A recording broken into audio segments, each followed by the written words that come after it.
Je suis un peu addict à l'architecture, au travail de l'architecture. J'ai toujours besoin de m'instruire, de continuer à travailler, de continuer à creuser des choses. Je suis d'origine portugaise. Pour des raisons familiales notamment, je suis venu en Suisse et puis je me suis inséré dans l'école polytechnique au département d'architecture.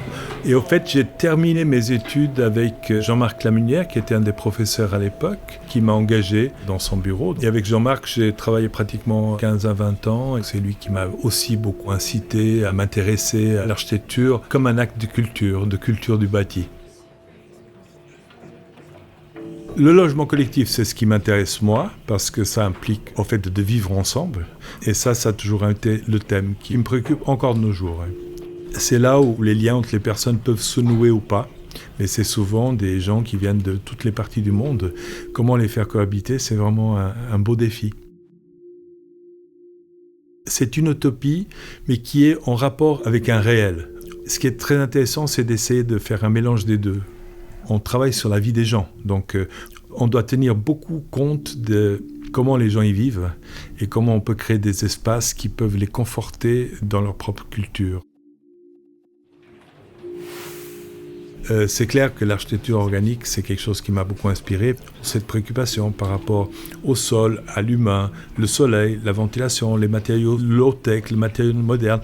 Je trouve que c'est des choses qui sont en train de nourrir très fortement l'architecture. Cette idée que les immeubles doivent évoluer.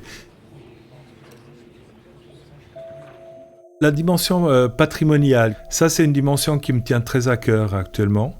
En fait, le patrimoine pour moi, il ne devrait pas être figé, mais il devait être réinterprété, il devait évoluer selon les nouveaux besoins, mais en ne perdant pas son âme, en gardant des points essentiels qui sont partagés par tous.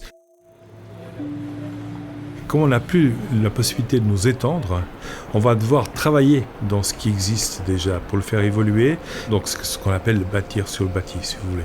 On doit maintenant créer une nouvelle architecture qui soit en rapport avec on pourrait l'appeler une nouvelle architecture écologique. Je trouve qu'on est dans une période extrêmement complexe mais très intéressante et que j'aime participer à cet élan-là. Et puis le jour où je sentirai que je ne suis plus en phase, j'arrête. Voilà.